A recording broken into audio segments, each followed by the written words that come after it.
Hai Tenuza, kita ketemu lagi dan akhirnya setelah resmi diperkenalkan secara global di akhir September kemarin, Xiaomi 13T akan di-launching secara resmi oleh Xiaomi Indonesia pada tanggal 3 Oktober 2023. Nah, buat yang penasaran soal bocoran harganya sendiri, kalau kita berkaca sama harga rilisnya Xiaomi 12T yang ada di angka 6,5 jutaan, plus masih ada bonusan dan cashback dari program pre-ordernya, kayaknya sih harga Xiaomi 13T ini startnya nggak akan jauh berbeda sama Xiaomi 12T, alias masih ada di range kisaran harga 6,5 jutaan. Dari beberapa forum internet, harga bocorannya juga udah mulai banyak beredar, yang di varian 12 plus 256GB, harga SRP-nya itu di 6,5 juta kembali Rp1.000. Kalau nih harga bocorannya ini atau selisihnya nggak terlalu jauh atau bahkan malah sama persis, menurut saya, Xiaomi 13T bakalan mengulangi kesuksesan dari Poco F5 yang kembali nyabet gelar smartphone goib karena laku keras di pasaran. Saya pribadi sampai hari ini masih pakai Xiaomi 12T dan kayaknya memutuskan ikutan war buat ngebeli Xiaomi 13T nanti di tanggal 3 Oktober 2023 dengan catatan harganya emang nggak terlalu jauh dari angka 6,5 jutaan. Nah, buat kalian semua yang tertarik sama smartphone ini, saya kasih nih rekap poin beberapa hal yang bikin Xiaomi 13T beneran jadi menarik untuk dibeli. Xiaomi 13T jadi smartphone pertama dari Xiaomi Indonesia yang berkolaborasi dengan produsen kamera terkemuka dari Jerman yaitu Leica.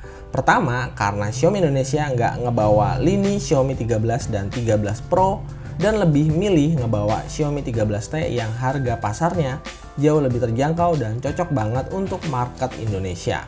Nah, efek positif dari kolaborasi dengan Leica, salah satunya ada di setup atau konfigurasi 3 lensa kamera belakang yang semuanya bisa kepake dan no gimmick club.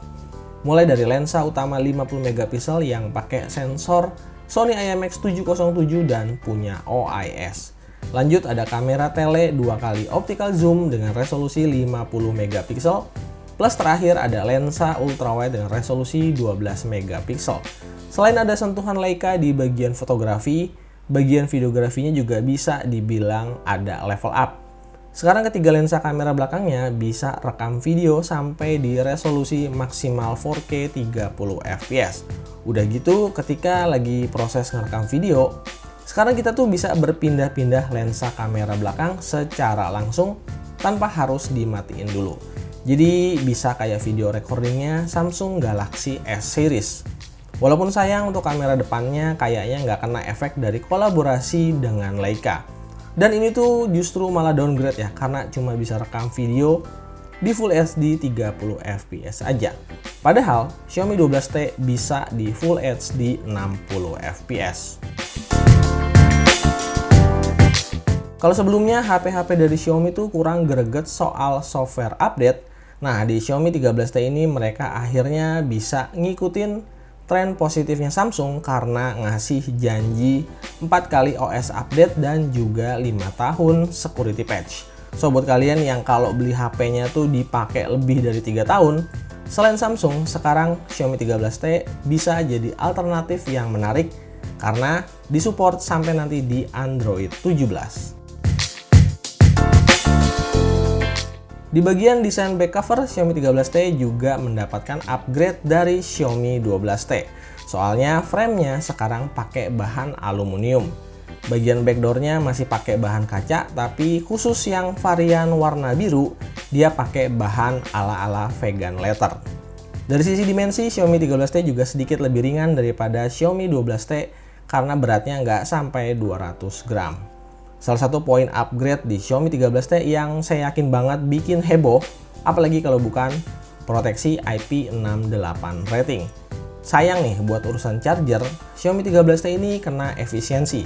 Soalnya dia downgrade dari yang tadinya 120 watt di Xiaomi 12T turun jadi 67 watt aja. Buat saya sih ini nggak terlalu masalah ya, soalnya 67 watt itu masih masuk kategori kencang. Nggak sampai sejam, baterainya bisa penuh 100%.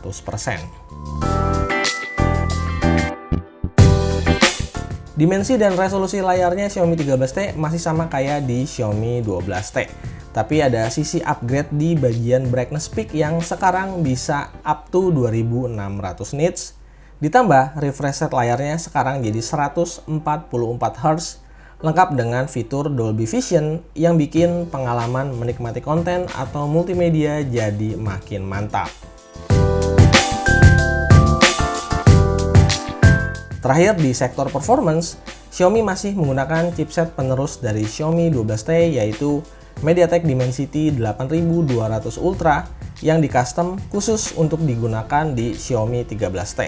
Perbedaan dari seri sebelumnya sekarang fabrikasinya itu jadi lebih efisien karena ukurannya jadi 4 nanometer dengan clock speed yang juga lebih tinggi. Untuk varian yang bakalan masuk resmi, kemungkinan besar Xiaomi Indonesia juga bakal masukin yang varian memori 12 plus 256 GB. Sementara kalau kita lihat di skor Antutu benchmark, selisihnya sama Xiaomi 12T sebenarnya ya nggak terlalu signifikan ya. Tapi ini hanya berdasarkan Antutu aja. Nanti kita tes real pemakaiannya bakalan seperti apa. Oke, itu dia tadi rekap dari Xiaomi 13T. Semoga aja bocoran harganya bisa bener atau mendekati angka 6,5 jutaan. Saya pribadi bakalan ambil smartphone ini untuk menggantikan posisi Xiaomi 12T yang sebenarnya masih oke banget. Cuma ya mau gimana lagi, soalnya yang ditawarin Xiaomi 13T emang beneran menggoda banget. Semoga aja stoknya nggak goib kayak Poco F5 kemarin. So, buat kalian yang semuanya, jangan lupa subscribe dan nyalain lonceng notifikasinya karena kita bakalan ketemu lagi untuk kelanjutan dari Xiaomi 13T. Hai, Teng pamit and stay pen out. Yo.